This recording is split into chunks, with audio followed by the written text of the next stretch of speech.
யோசிப்பவன் தேவா நான் எதினால் விசேஷித்தவன் ராஜா நான் அதை தினம் யோசிப்பவன் எதினால் இது எதினால் நீர் என்னோடு வருவதினால் எதினால் இது எதினால் நீர் என்னோடு வருவதினால் தேவா நான் எதினால் விசேஷித்தவன் ராஜா நான் அதை தினம் யோசிப்பவன் மேகஸ்தம்பம் மேலிருந்து பாதுகாக்குது பாதை காட்ட பகலெல்லாம் கூட செல்லுது மேகஸ்தம்பம் மேலிருந்து பாதுகாக்குது பாதை காட்ட பகலெல்லாம் கூட செல்லுது அன்பான தேவன் என்னோடு வருவார் அது போதும் என் வாழ்விலே அன்பான தேவன்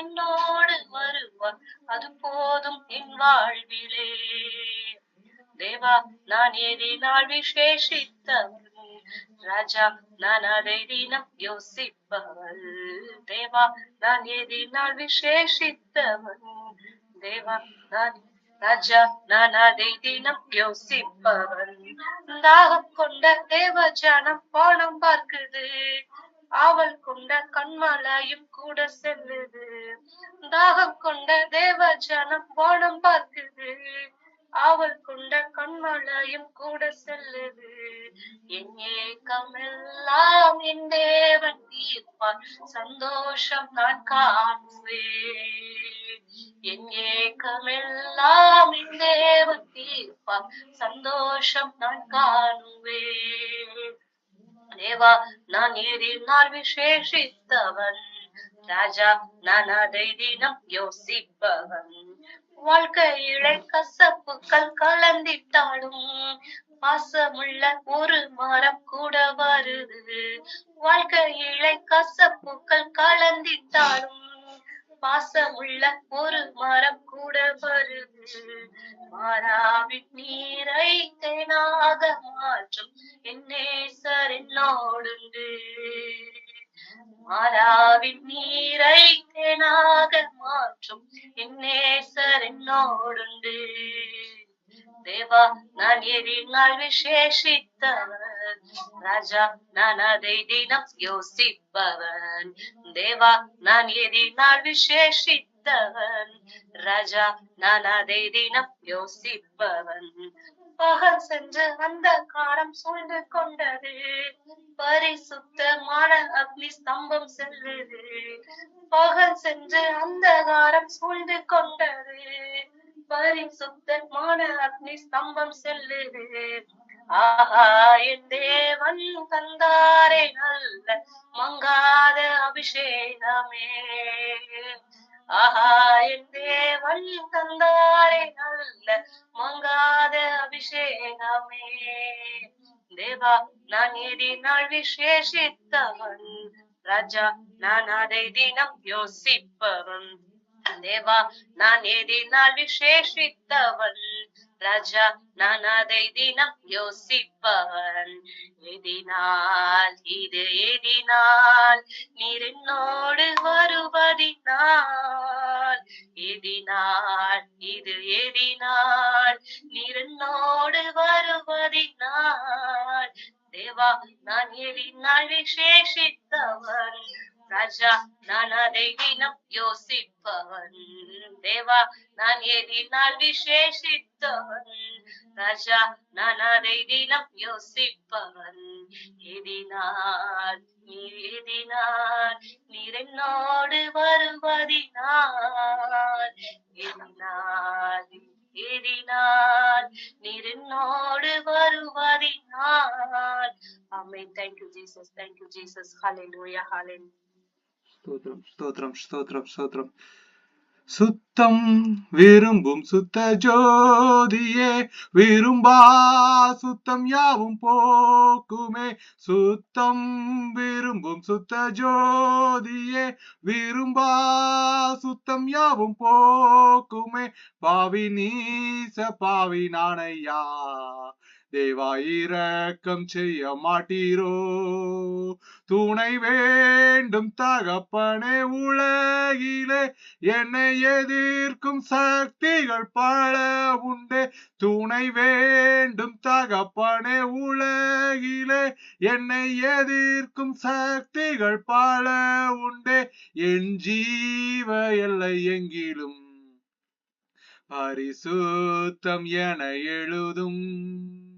சொர்க்கீக பிதாவே, இந்த நல்ல ஒரு இரவு வேளைக்காக உம்மை துதிக்கிறோம், உம்மை மகிமைப்படுத்துகிறோம். தேவ ஆவியானவர் எங்களை பலப்படுத்துவீராக. இந்த கூடுகையில வர தாமதிக்கிறவர்களையும் தேவ கரம் பலப்படுத்தி அழைத்து வரட்டும். நீரே காரியத்தை நடத்துங்க. பிதா குமாரன் பரிசுத்த ஆவி நாமத்தினால் ஜெபங்களும் ஜீவனுள்ள எங்கள் பரம தகப்பனே. ஆமேன், ஆமேன், ஆமேன், ஆமேன். ஸ்தோத்திரம். கர்த்தராகிய இயேசு கிறிஸ்துவின் நாமத்தினாலே வந்திருக்க ஒருவருக்கும் வாழ்த்துக்களை சொல்லிக் கொள்கிறோம். பிரேசலா விஜய், கர்த்தருடைய வார்த்தை எது சொல்ல போறீங்களா?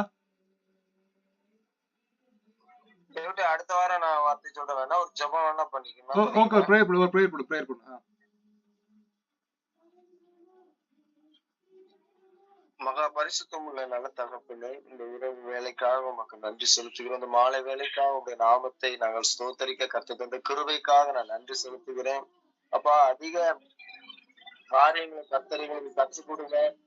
கற்றுக் கொடுக்கிற காரியங்களை வைத்து நாங்கள் ஆண்டவரை எப்படி வாழ, எப்படி அடுத்த காரியங்களை செய்ய என்பதை கர்த்தர் நீர் அதிகமா எங்களுக்கு கற்றுக் கொடுக்கும்படியா நான் செபிக்கிறேன்ப்பா. இந்த வானத்தையும் பூமியும் படைத்த என் கர்த்தர் எங்களுக்கு ஒரு ஒத்தாசை செய்யும்படியா நான் செபிக்கிறேன். எங்களுக்கு ஆண்டவரை நீர் மகிமை உள்ள தேவனா இருக்கிறீர். நீர் ஆண்டவரை மங்காத தேவனா இருக்கிறீர். ஆதியும் அந்தமும் மாணவராய் இருக்கிறீர். அல்பாவும் மேக்காவும் மாணவராய் இருக்கிறீர்.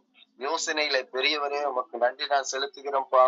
இயேசு என்னும் நாமம் எப்போதும் எங்களுடைய நாவில அறிக்கை பண்ணி கொண்டே இருக்கணும்ப்பா. உங்க நாமத்தை உயர்த்தும் போதெல்லாம் எங்களுக்கு ஒரு பலன் உண்டாகணும். அந்த பலத்தினால நாங்கள் ஆண்டவரே உங்களுடைய நாமத்தை நாங்கள் உயர்த்தணும்ப்பா.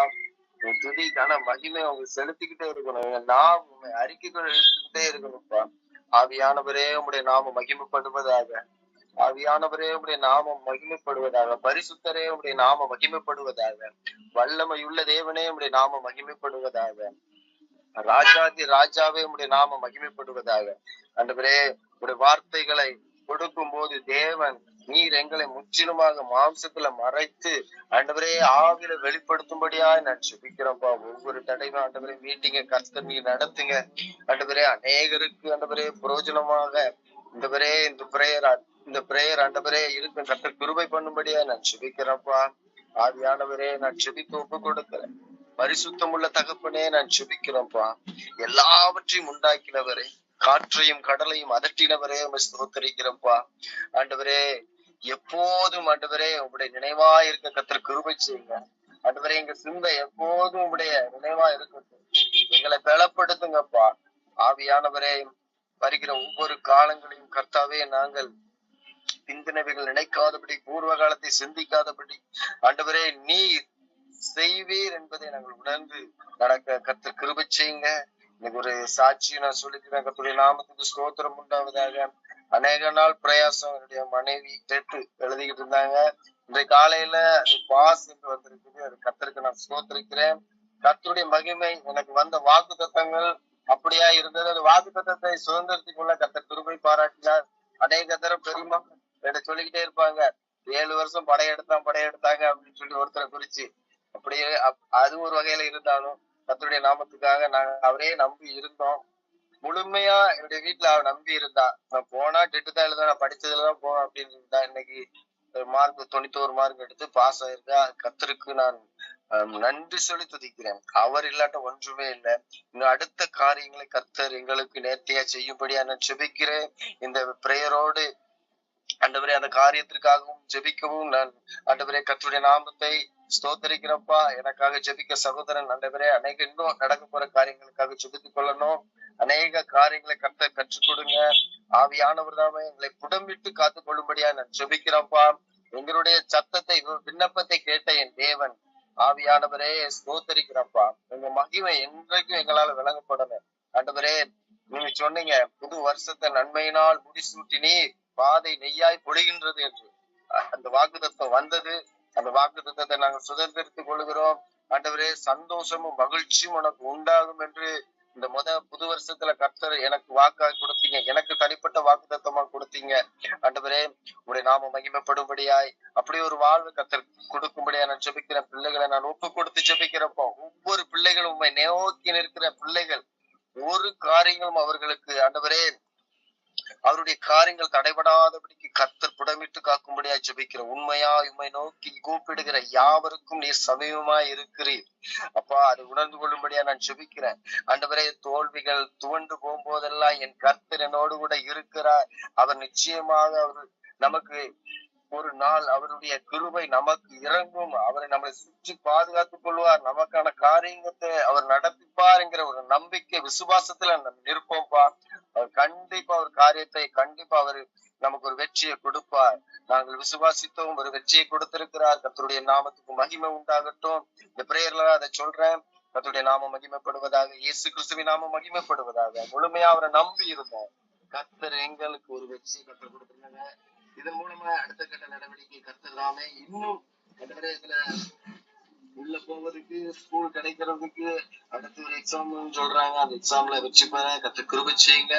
இதே போல எத்தனையோ இந்த ஊழியத்துல பங்கேற்றிருக்கிற அநேகருக்கு அநேக காரியங்கள் இருக்கலாம், எத்தனையோ தடைப்பட்டு இருக்கலாம். சோர்ந்து போகாதபடிக்கு என் கர்த்தர் நிச்சயமாக உங்களுக்கு ஒரு வெற்றியை இந்த வருஷத்துல தருவார் என்பதை நம்பி நீங்க விசுவாசத்துக்கு பெரிய காரியங்களை செய்ய அவர் வல்லமை உள்ளவர். எல்லாவற்றிலும் பெரிய தேவனாக சகலத்தையும் அவர் கையின் கிரியில் உண்டாயிடுச்சு. வானம் அவரது சிங்காசனம், பூமி அவரது பாதப்படி. அதனால அவர் முற்றிலுமாக நாம் விசுவாசிப்போம். அவர் பெரிய காரியங்களை செய்வார். இயேசு கிறிஸ்துவின் நாமத்தினால் ஜெபிக்கிறேன் நல்ல பிதாவே, ஆமென். இயேசு கிறிஸ்துவின் நாமத்தினாலே வந்திருக்கிற ஒவ்வொருக்கும் வாழ்த்துக்களை சொல்லிக் கொள்கிறோம். இந்த கூடுகையில கலந்து கொள்கிற ஒவ்வொருவருக்கும் கர்த்தர் காரியங்கள் அநேக அற்புதங்களை செய்கிறதையும் சில சாட்சிகளை கர்த்தருடைய மகிமைக்காக வெளியில சொல்றாங்க. அநேகர் தனியா அலைபேசிகளில எங்களோடு கூட தொடர்பு கொண்டு அந்த காரியத்தை எங்களுக்கு வெளிப்படுத்துறாங்க. விஜி கொஞ்சம் மியூட்ல போட்டுக்கோ விஜி.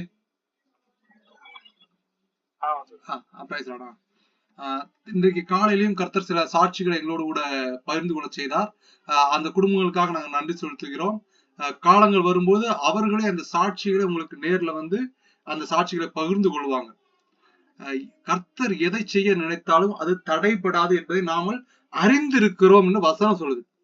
பிசாசு என்ன பண்ணுவான்னு கேட்டீங்கன்னா, ஆசீர்வாதத்தை கர்த்தர் நமக்கு கொடுக்க நினைக்கும் போது, ஒரு காரியத்தை ஒரு வழிவகைகளை உருவாக்க நினைக்கும் போது அவன் என்ன முதல்ல செய்வானா, அதை கிடைக்க விடாதபடியாய் சரீர ரீதிகளிலும் ஆவிக்குரிய ரீதிகளிலும் போராட்டத்தை கொடுத்து பிரச்சனையை கொடுத்து நீ எல்லாம் எதுக்கு வாழுறன்னு சொல்லி அநேகர் கர்த்தருடைய அன்பை புரிந்து கொள்ளாமல் தாங்கள் மரணம் தான் அதற்கு தீர்வு என்று சொல்லி கர்த்தருடைய அன்பை இழந்து போய் தங்கள் சரீரத்தையும் தங்களுடைய ஜீவனையும் விட்டு போய் பாதாளத்துல நரகத்துல போய் விழுந்துறாங்க.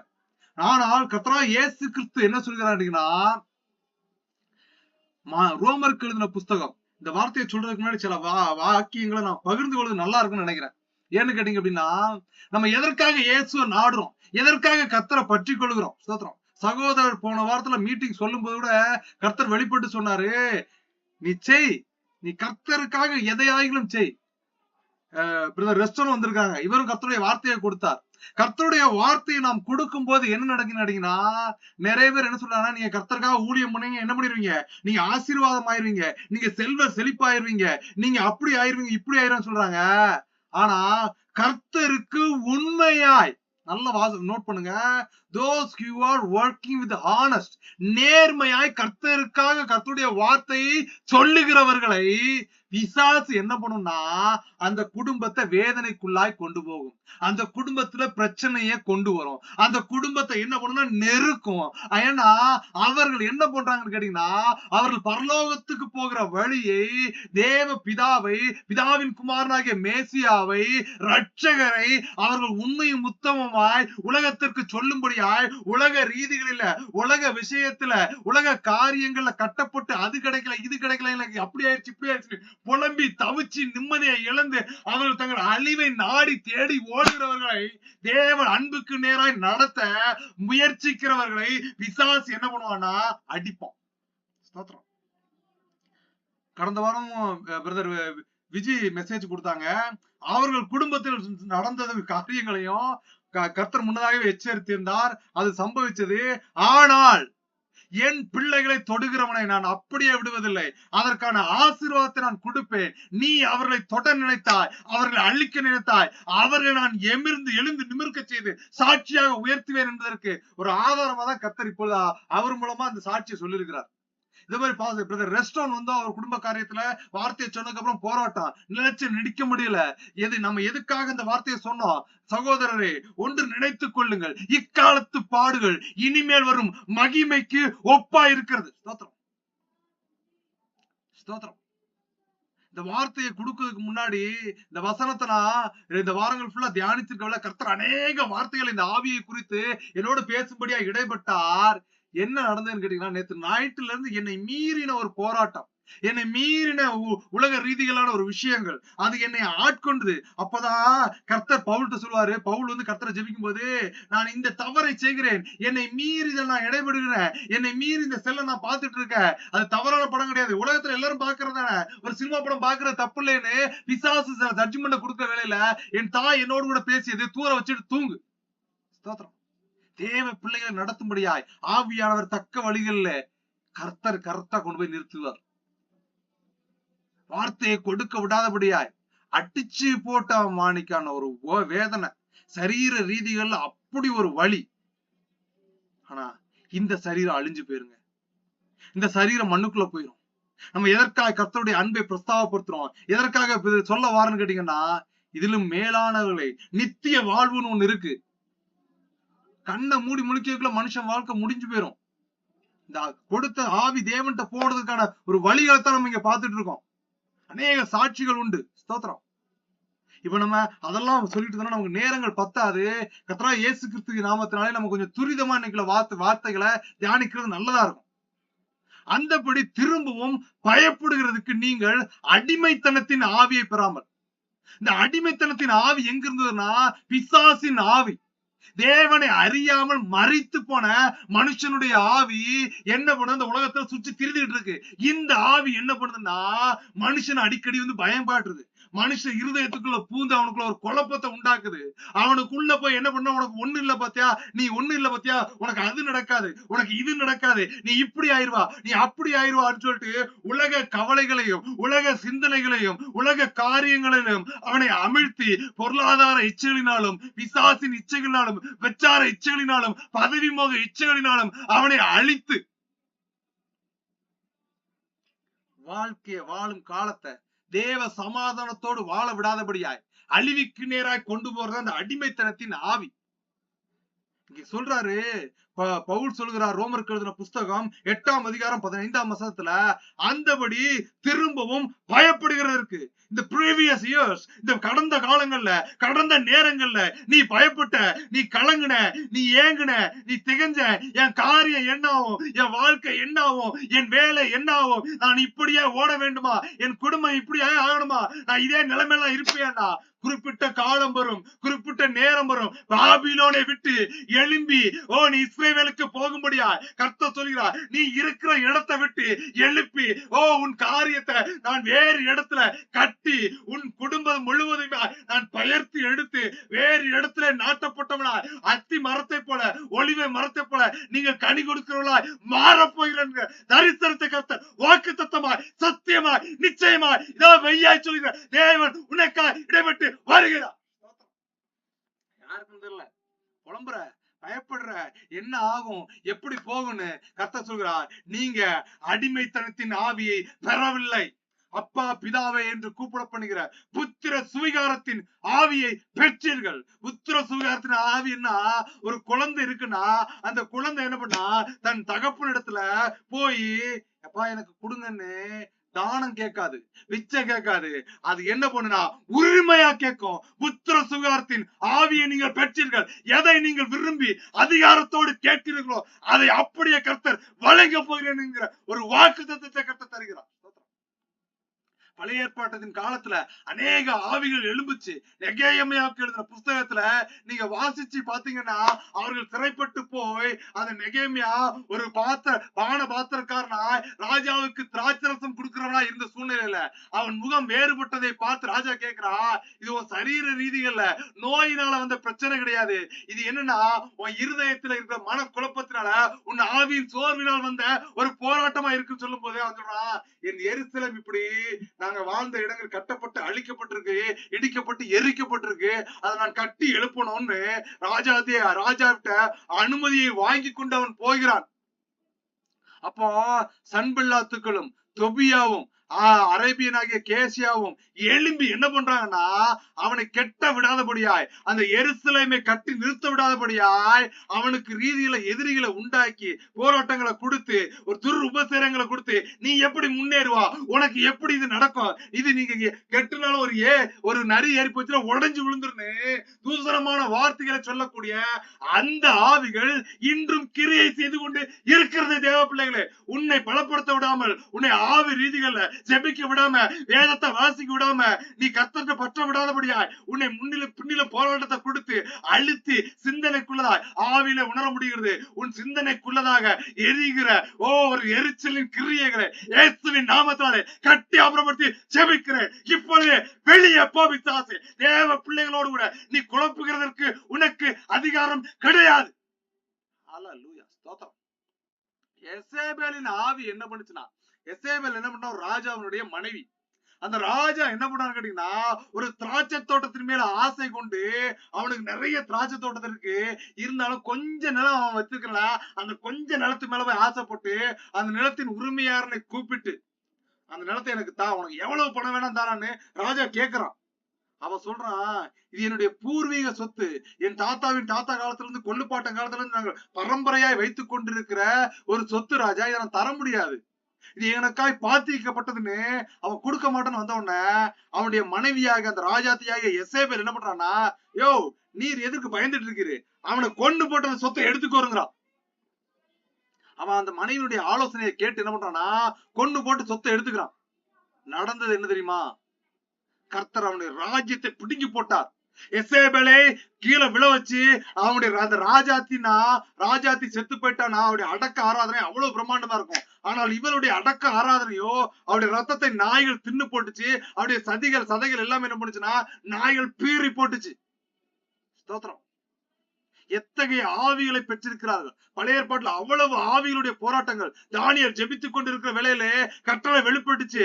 அவன் கட்டளை நிறைவேற்ற வரும்பாய் தூதன் வருகிற வேளையில பெர்சிய ராஜாக்களின் ஆவிகள் எழும்பி அந்த தூதனோடு கூட வான மண்டலத்துல போராட்டத்தை பண்ணும்போது அவன் இறங்கி வந்து அந்த யுத்தத்துல காப்ரியலும் மிகாவேலும் தூதன்கள் வந்து அவர்களுக்கு உதவி செய்து அந்த சேனைகளை தோற்கடித்து விட்டு தானியேலுக்கு உதவி பண்ணுகிறார். வருகிற வேலைகள்ல சொல்லுறாங்க, சில அந்நிய ஆவிகள் எங்களோடு கூட போராடிச்சு, மிகாவேலும் காபிரியலும் இறம்பி என்னோடு கூட உடன்பட்டு அவருடைய அந்த யுத்த வீரர்களை அழிக்கப்பட்டு தேவனிடத்திலிருந்து பெற்றுக்கொண்ட வார்த்தையை நிறைவேற்றும்படியாய் நாங்கள் வர கால தாமதம் ஆனதற்கு காரணம் என்ன, அந்த அந்நிய ஆவிகள், அந்த லேவிய பெர்சியனாக அந்த மனுபுத்திர ஆவிகள் இன்றும் கிரியை செஞ்சு கொண்டே இருக்கிறது. இன்னைக்கு கேட்டீங்கன்னா தூதர்களை சொல்றாங்க, ஆனா தூதர்கள் சொல்றாங்க என்ன கும்பிடாத, யார கும்பிடு, இயேசு கிறிஸ்துவை கும்பிடு, உங்களுடைய பாவங்களுக்காக மரித்த உங்களுக்கு கொடுத்த பிதாவை தொழுதுகொள், பிதா குமாரன் பரிசுத்த ஆவி இம்மூவரும் ஒருவராய் இருக்கிறார்கள், திரியேக தேவனை துதியுங்கள். அது மாத்திரம் தீர்க்கதரிசி போறான், அவன் என்ன பண்றான்னா ஒரு பள்ளத்தாக்குக்குள்ள அநேக எலும்புகள் செத்து கிடக்கு, போர் புரிஞ்சு அநேகர் மறிச்சு அவங்களுடைய எலும்புகள் எல்லாம் அவன் சரீரங்களும் அழுகி போய் வெறும் எலும்பு கூட கேட்கறதில்ல. கர்த்தர் அவனை பார்த்து கேட்கிறார், இங்க என்ன நடக்கும், இது எலும்புமா, அப்படி இந்த எலும்புகள் ஒன்று கூடுமா செய்யும் போது அது எப்படிங்கிறான், எலும்புகள் ஒன்று கூடுச்சு, இது மாம்சம் பெருமாங்கன்னு கேட்கற, அது எப்படியா மாம்சங்க அதுவா வரும்னா, மாம்சம் கர்த்தருடைய வார்த்தையில உண்டாயிருச்சு. அதுக்கப்புறம் தான் அந்த தீர்க்கதரிசிக்கு புத்தி வருகிறது, நம்ம ஒண்ணும் கிடையாது, இது எலும்புகளை உருவாக்குகிறவரும் சதையை மூடச் செய்கிறவரும் அதற்கு ஜீவ சுவாசத்தை அளித்தவரும் தேவாதி தேவனாகிய ராஜாதி ராஜாவாகிய நேற்றும் இன்றும் மாறாதவராயிருக்கிற இயேசு கிறிஸ்துவே பரிசுத்த ஆவியானவரே, அவரை அல்லாமல் ஒன்றும் அசையாது, அணுகுட அசையாது, எல்லாம் அழிவுக்கு நேராய் வைக்கப்பட்டிருக்கிறது. இப்பொழுதே உங்கள் இருதயத்தை கீறி, உங்கள் வஸ்திரங்களே அல்ல, உங்கள் இருதயங்களே கீறி உங்கள் தேவனாகிய கர்த்தரிடத்திலே திரும்புங்கள். அவர் இரக்கமும் மன உருக்கமும் நீடிய சாந்தமும் உள்ள மகிமைக்கு பிரதானமான கர்த்தர். அவரிடத்திலே உங்கள் பாவங்களையும் உங்கள் குற்றங்களையும் உங்கள் அக்கிரமங்களையும் அவரிடத்திலே சமர்ப்பியுங்கள். அவர் தம்முடைய ரத்தத்தினாலே கழுவி உங்களை மீட்டெடுக்க வல்லமையுள்ளவராயிருக்கிறார். அநேக காரியங்கள் நம்ம சொல்ல முடியும், நேரம் இல்லாததுனால நம்ம கர்த்தருடைய வார்த்தைக்குள்ளதாக போகிறோம். மார்க் எழுதின புஸ்தகம் 1ஆம் அதிகாரத்தை பாத்தீங்கன்னா யோவான் சொல்லுகிறார். 1ஆம் அதிகாரம் 7ஆம் வசனத்தை சொல்றாரு, என்னிலும் வல்லவர் ஒருவர் எனக்கு பின் வருகிறார், அவருடைய பாதரட்சியின் வாரை குனிந்து அவிழ்க்கிறதுக்கும் நான் பாத்திரன் அல்ல. யோவான் சாணனை குறித்து நீங்க புதிய ஏற்பாடுல வாசி பாத்தீங்கன்னா, அவன் ஒட்டக மயிர் உடைய அணிந்திருந்தான், அவன் காட்டு தேனையும் வெட்டுக்கிளியும் சாப்பிட்டு வந்துட்டு இருக்கான், அவன் திராட்சரசம் அதெல்லாம் சாராயம் கொடுக்கல, மதுபானம் கொடுக்கல, ஒரு உத்தமனாகிய மனுஷன். அவனை குறித்து அவன்கிட்ட என்ன பண்றாங்கன்னு கேட்டீங்கன்னா, இந்த ஆசாரிகளும் இந்த பரிசேயர்களும், நம்ம பாசையில சொன்னா ஐயர்வாளும் பாஸ்டர் என்ன பண்றாங்கன்னா அவன்கிட்ட ஞானஸ்தானம் எடுக்க முடியாது வரும்போது சொல்றாங்க, விரியன் பாம்பு குட்டிகளே, வரும் கோபத்திற்கு தப்பித்துக்கொள்ள வகை தேடுகிறீர்களா? நீ வெளியுறவா ஞானஸ்தானம் எடுத்தா மட்டும் போதாது, உன் இருதயம் சுத்தமாகணும்.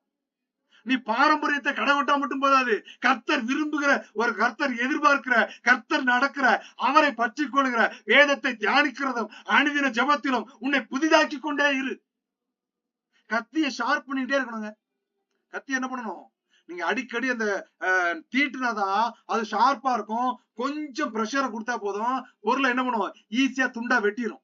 கத்தி மழுங்கிருச்சுன்னா நீங்க என்ன அதிக எனர்ஜியை கொடுத்தாதான் அந்த விறக கீறதுக்குனாலும் சரி, அந்த பொருளை வெட்டுறதுக்குனாலும் சரி, நீங்க அதிகமா எனர்ஜியை கொடுக்க வேண்டியிருக்கும். உங்கள் ஆற்றல் வீணாகிவிடும்.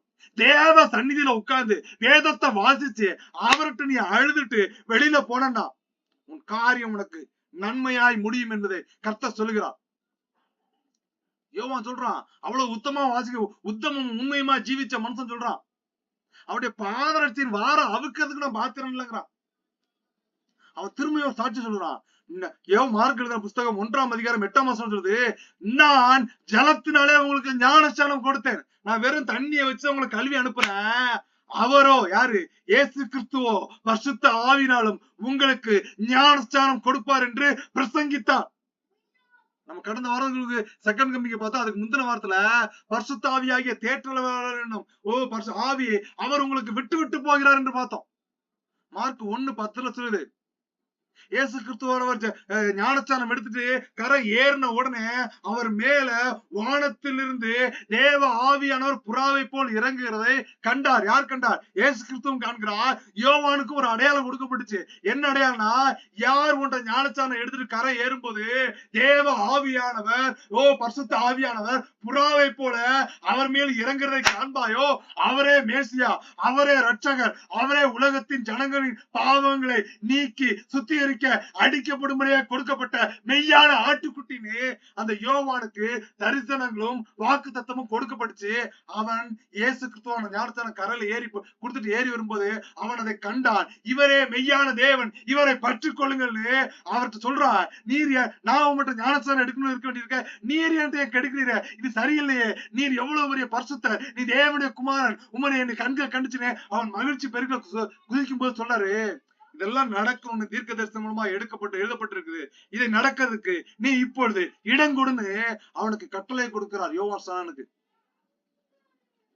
அதுக்கப்புறம் வானத்திலிருந்து ஒரு சத்தம் வருகிறது, அன்று நீர் என்னுடைய நேசகுமாரன், உண்மையில் பிரியமா இருக்கிறேன் என்று வானத்திலிருந்து ஒரு சத்தம் உண்டாயிற்று. தேவ பிள்ளைகளே, பரிசுத்த ஆவியானவர் சொல்லுகிறார், நான் உங்களில் பிரியமா இருக்கிறேன், நான் உங்களை அன்பு கூறுகிறேன். உலகமும் உலகத்தின் காரியமும் உலகத்தின் மாய்மாலமும் சிற்றின்பங்களும் என்ன பண்ணுனா அது அழிவுக்கு நேராக கொண்டு போகிறது. நான் கடந்த வாரங்கள்ல ஒரு கான்பரன்ஸ்க்காக போயிருந்தேன். இந்த நாட்டுல நான் வசிக்கக்கூடிய நாட்டுல ஒரே ஒரு இடத்துல மட்டும்தான் இந்த கேசினோன்னு சொல்லுவாங்க. கேசினோனா சூதாட்ட விடுதின்னு சொல்லலாம். இந்த நாட்டுல ஒரே ஒரு இடத்துல மட்டும்தான் இருக்கு. அது ரொம்ப தூரம். இங்க இருந்து டிராவல் பண்ணி இந்த கான்ஃபரன்ஸ் அட்டன் பண்ணும்போது அந்த அந்த இடத்துல வெளியில நின்னுட்டு அதுல உள்ள போய் பார்க்கக்கூடிய சில சூழ்நிலைகளும் கர்த்தர் ஏற்படுத்தி கொடுத்தார். உள்ள போயிட்டு சும்மா இல்லைங்க, நான் உள்ள போனதுக்கு எங்க அம்மாவுக்கு கர்த்தர் இங்க தரிசனத்தை கொடுத்தாரு. அவன் இருக்கிற சூழ்நிலை சரியில்லை, அவன் இருக்கிற இடம் சரியில்லை, அவன் சீக்கிரமா வெளியில வரணும். அங்க சில அந்நிய ஆவிகள் போராடுகிறது. அங்க போய் பாக்குற வேலையில வெளியில அந்த அந்த உள்ள போகும்போது மக்களுக்கும் வெளியில வர்ற மக்களையும் அந்த வாசல் அண்டையில நின்று நான் கண்டு கொண்டிருந்தேன், பாத்துக்கிட்டு இருந்தேன். உள்ள போகும்போது என்ன பண்றாங்கன்னா பணங்களை எடுத்துக்கொண்டு அந்த டோக்கனை வாங்கிட்டு அவங்க அவ்வளவு சந்தோஷமா போறாங்க. வெளியில வரும்போதோ என்ன பண்றாங்கன்னா காசை எல்லாம் தொலைத்து நிம்மதியை இழந்தவர்களாய் வருத்தத்தோடு ஏன் இதற்குள் பிரவேசித்தேன் என்று ஒரு புலம்பலோடு ஒரு மனுஷன் தன் சந்தோஷத்தோடு திரும்பி வருகிறதை என் கண்கள் காணவில்லை. தேவ பிள்ளைகளை, உலகத்தின் காரியமும் உலகத்தின் விஷயமும் அப்படிப்பட்டதா இருக்குது. அது மெய்யான தேவனை அறிந்து கொள்ள விடாதபடியாய் ஒரு மயக்கம், ஒரு போதையை கொடுத்து அது என்ன பண்ண ஒரு கட்டை உருவாக்கி நீ இந்த சடங்கை செய்யணும், நீ அந்த சடங்கை செய்யணும், நீ அந்த பங்கனுக்கு போகணும், நீ இந்த பங்கனுக்கு போன்னு அவனை பிஸியா வச்சு தேவனுடைய சன்னிதானத்துல தேவ அன்பை ருசிக்க விடாதபடியாய் அவனுக்கு ஒரு பிஸி ஸ்கெடியூல்ல வச்சு விட்டுருது. ஸ்தோத்திரம். இயேசு கிறிஸ்துவான ஞானஸ்தானம் பெற்ற உடனே மார்க் 1:12 சொல்லுது, உடனே ஆவியானவர் அவரை வனாந்தரத்துக்கு போகும்படி ஏவினார். எதுக்கு ஏவினார்னா, நீ டெஸ்ட் பண்ணு, என்னுடைய குமாரன், சொந்த குமாரன் அனுப்பிடுறேன். அவர் வனாந்தரத்துக்கு போய் அநேக பாடுகளை பட்டார், அநேக உபத்திரவங்களை பட்டார். அப்ப பிசாசின் ஆவி என்ன பண்ணுச்சுன்னா அட்வைஸ் கொடுக்கு. என்ன அட்வைஸ் கொடுக்குன்னா, நீ மேல இருந்து கீழே குறியும் உடைய தூதர்களை கொண்டு கையில தாங்குவாரு எழுதியிருக்கேங்க. நல்ல ஒரு வார்த்தையை தான் தெரியும். பிசாசுடைய அட்வைஸ் எப்படி இருக்குன்னு கேட்டோம்னா நம்மளை தேற்றுறதா இருக்கும், கேட்கறதுக்கு நல்லா இருக்கும்.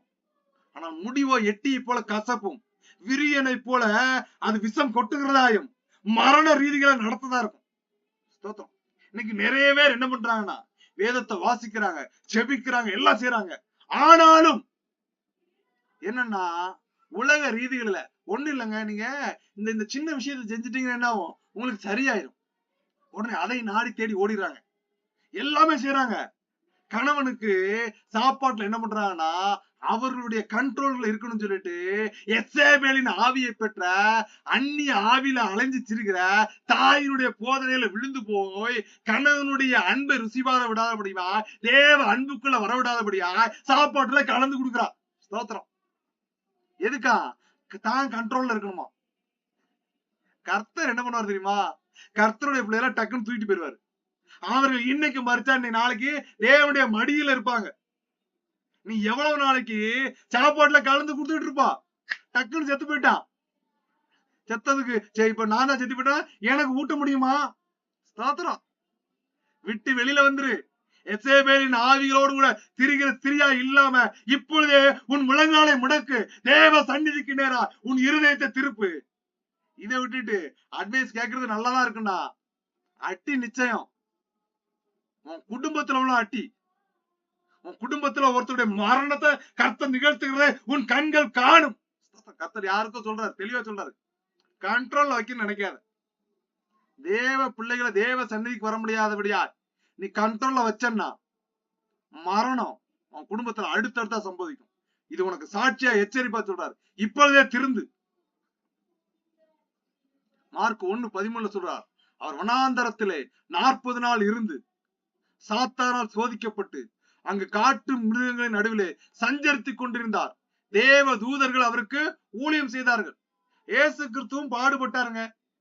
இன்னைக்கு வந்திருக்க மீட்டிங் வந்திருக்க, எனக்கு இந்த பிரச்சனை அந்த பிரச்சனை, அது விஷயம் இது விஷயம் எல்லாம் இருக்கட்டும். இயேசு கிறிஸ்துவே அநேக பாடுகளை பட்டு சோதிக்கப்பட்டு அதற்கு அப்புறமா தான் ஊழியத்தை தொடங்கினார். ஸ்தோத்திரம்.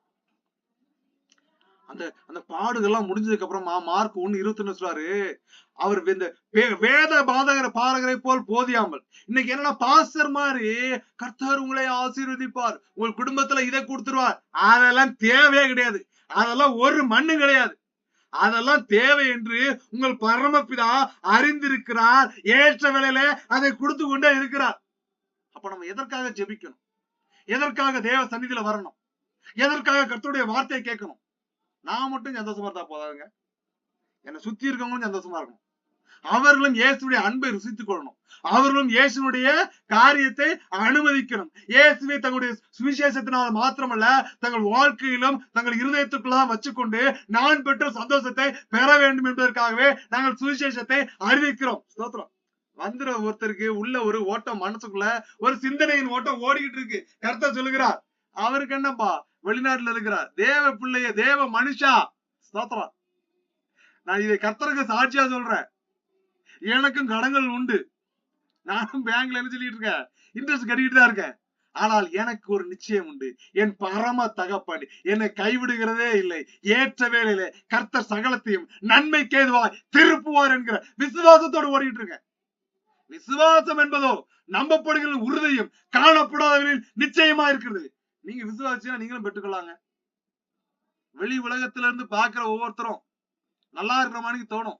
உள்ள போய் பார்த்தா தான் அந்த குடும்பத்துல இருக்கிற என்ன தெரியும், அக்கிரமமும் அசுத்தமும் வேதனையும் போராட்டமும் அழுகையும் கூக்குரலும் எல்லாம் உள்ள போய் பார்த்தா தெரியும். நரகமும் நாத்திரம் உள்ள போய் இருந்தாதான் தெரியும். வெளியில இருந்து சூப்பராக நினைச்சிடாத, அது மோசம். கர்த்தர் யாருக்கா சொல்றாரு, அவன் பணக்காரன், அவனுக்கு என்ன, அவனுக்கு நிம்மதியா இல்லப்பா. ஸ்தோத்திரம். கூழு கஞ்சி குடிச்சு வேதத்தை எடுத்து வாச்சிட்டு இருந்தா இவனை போல கோடீஸ்வரன் உலகத்துல எவனும் கிடையாதுன்னு கர்த்தர் உங்களுக்கா இந்த வார்த்தையை தருகிறார்.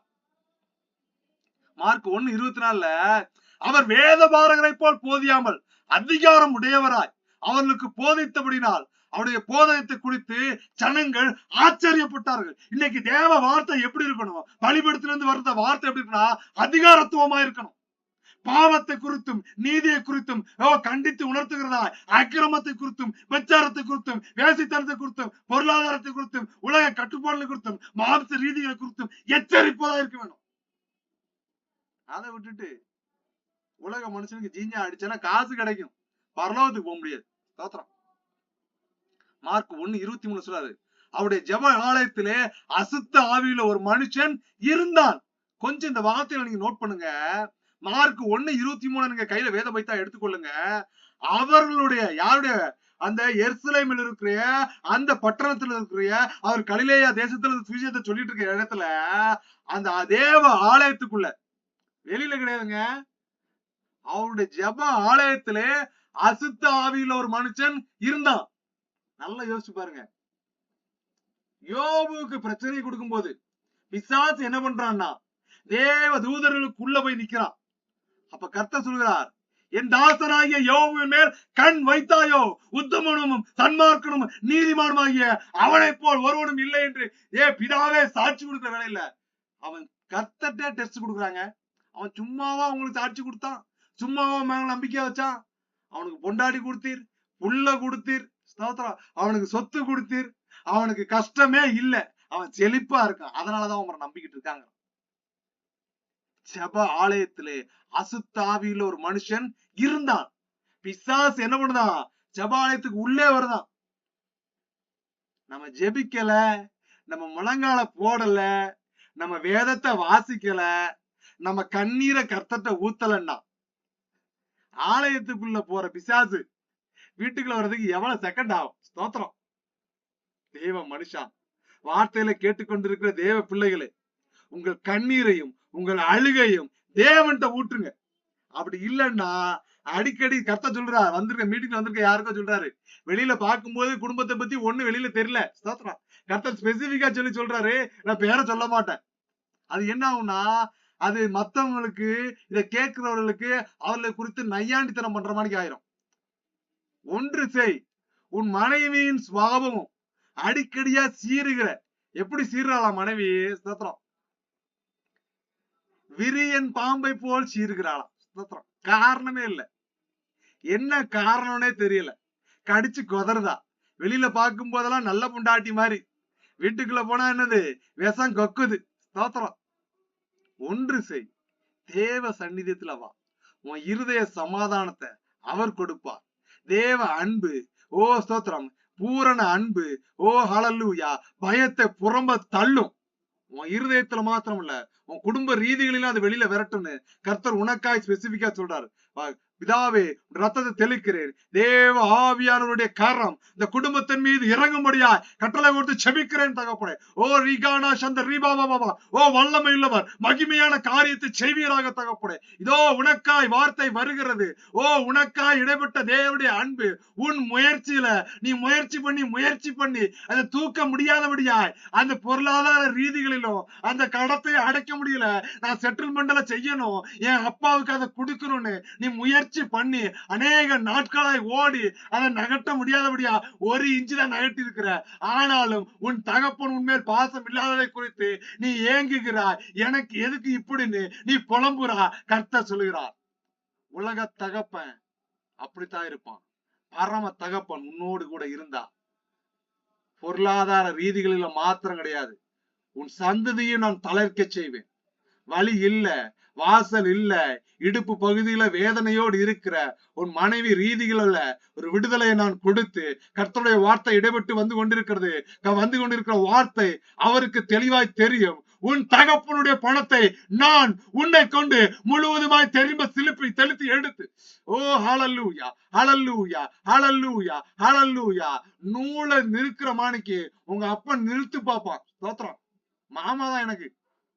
ஹல்லேலூயா ஸ்தோத்திரம். அவருக்கு நல்லா தெரியும். தராசு நூலை நிறுத்து பாப்பாங்க தெரியுமா? இந்த சைடுல தராசு படியை வச்சுட்டு அந்த பயில பொருளை வச்சுட்டு நிறுத்து பார்க்கும்போது முள்ள அங்கிட்டு போவாம இங்கிட்டு போவாம நேரம் நிக்க வச்சு என்ன பண்ணுவான், அந்த கடையை வச்சிருக்கிறவன் அந்த சமமா வச்சுதான் கொடுப்பான். உங்க அப்பா என்ன பண்ணுவாருன்னா சமமா இருக்கிறத விட கீழே இன்னும் போடணும்னு எதிர்பார்க்கக்கூடிய ஆள், போதும்னு சொல்லக்கூடிய ஆள் கிடையாது. ஆலயத்துக்கு போவாரு, சரீர ரீதிகளா தான் இருக்காரு, இருதய ரீதிகளை இன்னும் கட்டப்படல, இருதய ரீதிகளை இன்னும் கர்த்தருடைய சந்நிதிக்கு அவர் திரும்பி வருகிறது இல்ல. ஸ்தோத்திரம். இன்னும் ஸ்பெசிபிக்கா சொல்ல முடியும், சொன்னா உண்மையில எல்லாத்துக்கும் தெரிஞ்சிடும். கர்த்தர் சொல்லுகிறார், உன்னை கொண்டு நான் கட்டி எழுப்புவேன். ஸ்தோத்திரம். தெரியாம விழுந்துட்டேன்னு நீ சில நேரங்கள்ல ஏங்குகிறது உண்டு. நான் எடுத்த எடுப்பு சரிதானான்னு ஒரு யோசனை உண்டு. ஸ்தோத்திரம். கர்த்தர் சொல்லுகிறார், நான் ஏற்ற வேளையில உன்னை உயர்த்தும்படிக்காய் நீ பலத்த கரத்தோடு கூட என் நடையிலே நீ அமைதியாய் காத்திரு. உன் இருதய காரியத்தையும் உன் சரீர ரீதிகளில உன்னை நான் தட்டி எழுப்பி, ஓ ஹல்லேலூயா ஹல்லேலூயா ஹல்லேலூயா ஹல்லேலூயா ஹல்லேலூயா, உனக்காய் வார்த்தை வருகிறது. ஓ ஹல்லேலூயா ஸ்தோத்திரம். உன்னை இந்த தொழிலில் இருந்து இந்த தொழிலோடு கூட சில வகையான பிசினஸ்களை நான் உனக்கு ஏற்படுத்தி தரப்போறேன். அந்த பிசினஸ் ரீதிகளில கொண்டு உன்னை நான் உயர்த்த போகிறேன். ஓ ஹல்லேலூயா ஓ ஹல்லேலூயா ஸ்தோத்திரம். தேசங்களை நீ காண போகிறாய். நீ வெளிநாடுகளுக்கு பிரயாணப்பட்டு போகிற சில தரிசனத்தை ஆவியானவர் காண்பிக்கிறார். ஓ ஹல்லேலூயா ஹல்லேலூயா. உன் மனைவியின் இருதயத்தையும் நான் என் பக்கமாய் திருப்புவேன். ஹல்லேலூயா ஸ்தோத்திரம். பிதாவே ரத்தத்தை தெளிக்கிறேன், ஆவியில பலப்படுத்துங்க. பிதா குமாரன் பரிசுத்த ஆவி நாமத்தினால் ஜெபங்களும் ஜீவனுள்ள எங்கள் பரம தகப்பனே. ஆமென் ஆமென் ஆமென். ஸ்தோத்திரம். மார்க் 1:24 சொல்றார், அவன் ஐயோ நசனாகிய இயேசுவே எங்களுக்கும் உமக்கும் என்ன. ஸ்தோத்திரம்.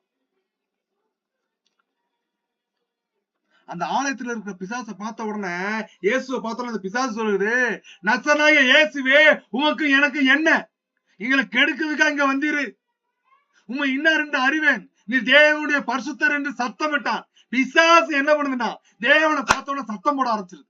இயேசு கிறிஸ்து எங்கெல்லாம் போறாரோ, எங்கெல்லாம் பிசாச பாக்காரோ, பிசாசுக்கு நல்லா தெரிஞ்சிருக்கு இது தேவனுடைய குமாரன். அது சத்தம் போட ஆரம்பிக்கு, எங்களை இந்த இடத்த விட்டு அனுப்பிடுறோம், நாங்க இங்கே இருந்துக்கிறோம், இல்லைன்னா வேற எங்கேயா போயிடும். இயேசு சொல்றாரு, அதற்கு இயேசு, நீ பேசாம இவனை விட்டு புறப்பட்டு போ என்று அதை அதட்டினார். கர்த்தருடைய வார்த்தை வருகிறது. நீங்க அதட்ட பழகி கொள்ளுங்க. எதை குறிச்சு அதட்டணும்? பிசாச குறிச்சு அதட்டணும். பிசாசு என்ன பண்ணுவாங்கன்னா, சில நேரங்களில எனக்கு சில மனுஷர்கள் மூலமா கால் பண்ணுவாங்க. அவர்கள் பேச வர வார்த்தைக்கு கர்த்தர் இடமே கொடுக்க மாட்டார். டக்கு டக்கு டக்குன்னு வார்த்தை சொல்லி வச்சிருவேன். சில நேரங்களில் இடம் கொடுப்பாரு அந்த பிசாசுகளுக்கு பேசுறதுக்கு. பிசாசுகள் பேசுறதுன்னு கேட்டீங்கன்னா, என்ன பண்ணுங்கன்னா, இவர்கள் தேவனை அறியக்கூடிய மனுஷர்கள், இவர்கள் வேதத்தை வாசிக்கக்கூடிய மனுஷர்கள், இவர்கள் தேவனுடைய அன்பை ருசித்த மனுஷர்கள். நம்ம எப்பவுமே பரிசுத்தத்தோடு போக முடியாது. உலகத்துக்குள்ள போகிற வேலையில அங்க அந்நிய ஆவிகளை பெற்ற மனுஷர்களோடு கூட நம்ம பிரயாணிக்க வேண்டியது இருக்கும். அப்ப அவங்ககிட்ட இருக்கிற ஆவி உள்ள புகுந்து என்ன பண்ணுதுன்னு கேட்டோம்னா, நம்முடைய சுவாபத்தை மாற்றி விட்டுருது, நம்முடைய குணங்களை மாற்றி விட்டுருது, தேவ அன்பை விட்டு புறம்ப தள்ளிடுது. அப்போ அவர்கள் அந்த மனுஷங்களோட பேசிட்டு வரும்போது அந்த ஆவி இவங்களை வேற மாதிரி திரிச்சு விடுது. சில காரியங்களை ஜாக்கிரதையா இருந்து கொள்ளுங்க தேவ பிள்ளைகளே. யார்கிட்ட பேசுறோம், என்ன பேசுறோங்கிறத நிதானித்து அறிந்து கொள் என்று கர்த்தருடைய வார்த்தை வருகிறது. யாருக்கோ இடைப்பட்டு கர்த்தர் சொல்கிறார், உன் வார்த்தையில கவனமாயிரு. என்னத்த நீ பேசுறானே பிசாசு கண்ணம் வைத்துக் கொண்டு காத்திருக்கிறானா. சத்துருவானவன் யாரை விழுங்கலாம் ஒண்ணு பேதுரு புஸ்தகத்துல பேதுரு எழுதுகிறார், சத்துருவானவன் கர்ஜிக்கிற சிங்கம் போல் வகை தேடி சுற்றி கொண்டிருக்கிறான், யாரை விழுங்கலாமா என்று வகை தேடி சுற்றி கொண்டிருக்கானா. நீ வார்த்தையை மட்டும் விடாத, உன் வார்த்தையை வச்சு அவன் மாய்ஜாலம் பண்றான். உன் வார்த்தையை பிடிச்சு கொண்டு உனக்கு கொடுக்க வேண்டிய ஆசீர்வாதத்தை தடை பண்ணிக்கிட்டே இருக்கான். கொஞ்சம் வாயை மூடு. கர்த்தர் சொல்லுகிறார், கொஞ்சம் வாயை மட்டும் மூடுங்க சகோதரியே. ஸ்தோத்திரம். உங்க வாயை மூடிட்டீங்கன்னா உங்க பிரச்சனை சால்வ். யாருன்னு தெரியல, வந்திருக்கிற சிலருக்காய் வார்த்தை வருகிறது. மார்க் 1:26 சொல்றாரு, உடனே அந்த அசுத்த ஆவி அவனை அலைக்கழித்து மிகுந்த சத்தமிட்டு அவனை விட்டு போய்விட்டுச்சு. இதே மாதிரி இயேசு கிறிஸ்து அநேக பிசாசுகளை வெட்டினார், அநேக திமிர்வாதக்காரனை கொண்டு வராங்க, கட்டில இருந்து கீழே எல்லாத்தையும் கீழ் பண்ணி அனுப்புறார், அற்புத அடையாளங்களை செய்து கொண்டே இருக்கிறார். ஒரு கூட்டம் ஒரு குறிப்பிட்ட காலம் வந்துச்சு. சோத்திரம். அந்த பசுத்தாவின் வரங்களை தன்னுடைய சீசர் எல்லாம் கொடுத்தார். மார்க் 1:39 சொல்லிருக்கு, கலிலேயா நாடெங்கும் அவருடைய ஜெப ஆலயங்களில் அவர் இயேசு பிரசங்கம் பண்ணி கொண்டும் பிசாசுகளை துரத்தி கொண்டும் இருந்தார். ஸ்தோத்திரம். மார்க் 3:13 சொல்லுது, அசுத்த ஆவிகளும் அவரை கண்டபோது அவர் முன்பாக விழுந்து நீர் தேவனுடைய குமார் என்று சத்தமிட்டன.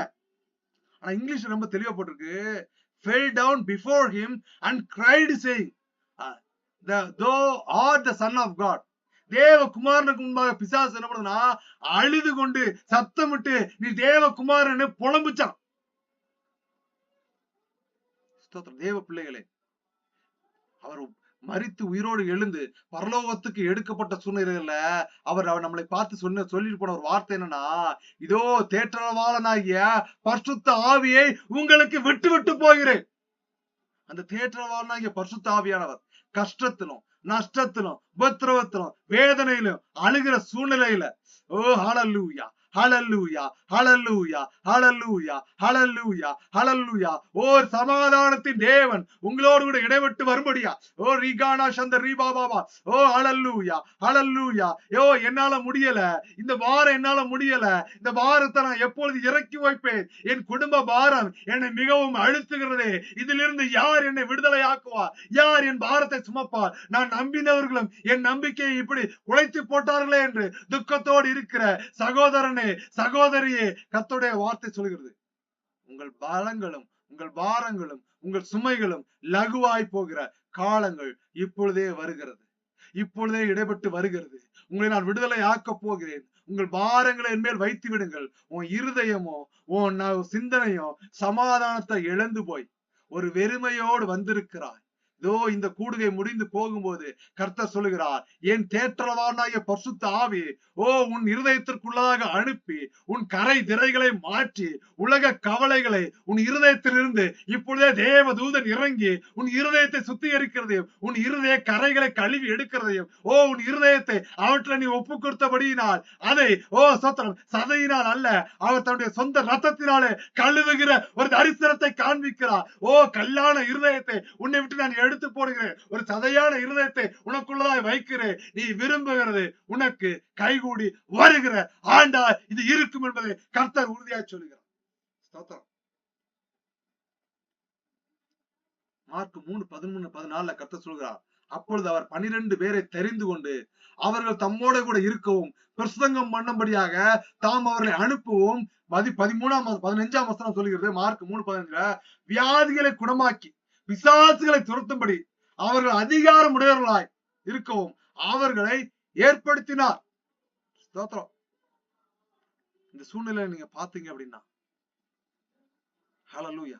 பிசாசுகளை துரத்துனதுக்கு அப்புறமா, அந்த அதிகாரம் எல்லாம் பெற்றதுக்கு அப்புறமா இவர்கள் போய் அநேக அற்புத அடையாளங்களை செய்யறாங்க, பிசாசுகளை துரத்துறாங்க. ஒரு குறிப்பிட்ட இடம் வரும்போது ஒரு திமிர்வாதக்காரனாய், ஒரு துடித்துடிக்க கூடியனாய், ஒரு பிசாசு பிடிச்ச ஒரு மனுஷனை, ஒரு தன்னுடைய குழந்தைய மகனை, ஒரு வாலிப மகனை கொண்டு வந்து அவன் என்ன பண்றான்னா இந்த சீசர்ல கொடுக்கும்போது அவர்களை விரட்டுறாங்க. அந்த பிசாசு போக மாட்டாங்க. அப்ப வேத பாரகர்களும் பரிசேயர்களும் இந்த சீசர்ல குற்றப்படுத்துறாங்க. எப்படி குற்றப்படுத்துறாங்க?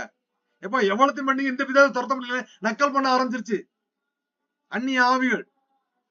இயேசு கிறிஸ்துவானவர் வந்துட்டு எதுக்கு இப்ப பிரச்சனை, என்ன பஞ்சாயத்து, என்னையா போயிட்டு இருக்குன்னு கேட்கிற வேலையில சீசர்ல இதை துரத்த முடியலங்கிறாரு. இயேசு கிறிஸ்துவானவர் அந்த பிசாசை பிசாசு ஏசு கிறிஸ்துவானவரை பார்த்தோன்னு நினைச்சுன்னா அது கீழே விழுந்து உருள ஆரம்பிச்சிருச்சு. இயேசு கடிந்து கொண்டு அது திமிர்வாதக்காரனுடைய உள்ள அடங்கியிருந்த பிசாசை கேட்கிறாரு, நான் லேகியோன்கிறான், வெளியில போ, இருக்காத. விரட்டினதுக்கு அப்புறம் சீசர் எல்லாம் கேட்கிறாங்க, எங்களால ஏன் கூடாம போச்சுன்னு போது சில வகையான பிசாசுகள் உபவாசத்தினாலும் ஜபத்தினாலுமே அன்றி வேற எதுனாலும் போகாது. நீ பாஸ்டிங் எடு, உன் போராட்டம் பெருசா இருக்கா, உபவாசம் எடு, கர்த்தர் சந்நிதியில உட்காரு. கர்த்தர் அதை விரட்டும்படியான அதிகாரத்தை உனக்கும் கொடுத்திருக்கிறார். இயேசு கிறிஸ்துவை சொந்த இரட்சகராய் ஏற்றுக்கொண்ட எல்லாருக்குமே அந்த அற்புத அடையாளங்களை செய்யக்கூடிய வரங்களை அவர் கொடுக்க வல்லவராக இருக்கிறார். அவர் கொடுத்துட்டு சும்மா சொல்லுங்க, இலவசமாய் பெற்றீர்கள், இலவசமா என்ன பண்ணுங்க, கொடுங்கள். ஆனா இன்னைக்கு அதை பிசினஸ் ஆகிட்டாங்க, பிள்ளையாமை போல செய்யறாங்க. அவங்களை குறிச்சு நாம பேச வேண்டாம். நியாய தீர்ப்பு நாள்ல அவங்க கணக்கு போய்க்கட்டும். இந்த அற்புத அடையாளங்க செஞ்ச உடனே இயேசுடைய பெயர் பிரதிஷ்டாபம் ரொம்ப பிரபலமா ஆனதுக்கு அப்புறமா இந்த மார்க் 3 முடிச்சுக்குவோம். இந்த வார்த்தையில பேச வேண்டிய வார்த்தையில நம்ம அடுத்த வார்த்தை கண்டினியூ பண்ணலாம். ஸ்தோத்திரம். மார்க் 3:22 சொல்லுவாங்க, எருசலேமில் வந்த வேதபாரகன் இவன் பெயர் செவ்வை கொண்டுதான் பிசாசுகளின் தலைவனாலே பிசாசுகளை துரத்துதேன் என்றார்கள். யாரு? ஐயர்வாளும் பாஸ்டர் வந்துட்டு பிசாசை கொண்டுதான் இவங்க பிசாசு விரட்டுறாங்கல்ல. இயேசு கிறிஸ்துவா சொல்கிறாரு, எந்த ராஜ்யமும் தனக்கு விரோதமா எழுமிச்சுன்னா என்னது, அந்த ராஜ்யம் கெட்டு போயிடும். ஒரு பிசாசினுடைய தலைவர் அந்த பிசாசுக்கு விரோதமா பிசாசை விரட்டுவானா? அது என்னையா லாஜிக்கு? முட்டாத்தனமா பேசுறீங்கன்னு சொல்லிட்டு அவங்களை எச்சரிச்சுட்டு கர்த்தர் இயேசு கிறிஸ்துவான அந்த பரிசேயர்களை பார்த்து சொல்லுகிறார். மார்க் 3:28 மெய்யாகவே நான் உங்களுக்கு சொல்லுகிறேன், மனுஷர்கள் செய்யும் எல்லா பாவங்களும் அவர்கள் தூசிக்கும் எந்த தூசணங்களும் அவர்களுக்கு மன்னிக்கப்படும். கொலையே பண்ணால் மன்னிக்கப்படும், விபச்சாரமே பண்ணால் மன்னிக்கப்படும், என்ன பாவம் பண்ணால் மன்னிக்கப்படும். ஆனா இயேசு கிறிஸ்து சொல்றார், ஒரு பரிசுத்த ஆவிக்கு விரோதமாக தூசணம் சொல்வானாயில் அவன் என்றென்றைக்கு மன்னிப்படையாமல் நித்திய ஆக்கணைக்குள்ளாய் இருப்பான் என்றார். ஸ்தோத்திரம். நாள் கடைசியா இருக்கிறது, கர்த்தர் வரப்போகிறார். அடுத்த வாரத்தில் ரோமர் 8ஆம் அதிகாரத்தை நம்ம முழுவதுமா தியானிக்கலாம். ஸ்தோத்திரம். காலங்கள் சமீபமா இருக்கிறது. பிதாவையும் ரத்தத்தை தெளிக்கிறேன் தகப்பனே, வந்திருக்க ஒருக்காகவும் ஜெபிக்கிறேன் தகப்பனே. ஓ, நீங்கள் உங்கள் இருதயங்களை கர்த்தர்ட்ட ஊற்றுங்க. ஸ்தோத்திரம். ஹல்லேலூயா. ஸ்தோத்திரம். என்னை குறித்து ஒரு வார்த்தை வராதா? என் காரியத்தை குறித்து ஒரு இடைபாடு வராதா? எனக்கு சம்பவிக்க வேண்டிய காரியங்களை குறித்து கர்த்தர் எதையாகிலும் என்னோடு கூட பேசுவாரா என்று வந்திருக்க சிலருக்காய் கர்த்தர் சொல்லுகிறார். ஸ்தோத்திரம். நான் புஸ்தகங்களை மூடவில்லை மகளே, புஸ்தகங்களை மூடவில்லை மகனே என்று பரதேசில் இருந்து ஒரு திறக்கப்பட்ட ஒரு தரிசனத்தை ஆவியானவர் காண்பிக்கிறார். புஸ்தகங்கள் திறக்கப்படுகிறது. ஓ, தேவ சந்நிதிகளில் புஸ்தகங்கள் திறக்கப்படுகிறதை ஆவியானவர் காண்பிக்கிறார். ஹல்லேலூயா. ஸ்தோத்திரம். நம்முடைய புஸ்தகங்களும் நம்ம செய்த காரியங்களையும் புரட்டி பார்த்தார்னா, உண்மையில சொல்றேன் தேவ பிள்ளைகளே, நான்லாம் ஜீவனோடு இன்னைக்கு இருக்க முடியாது.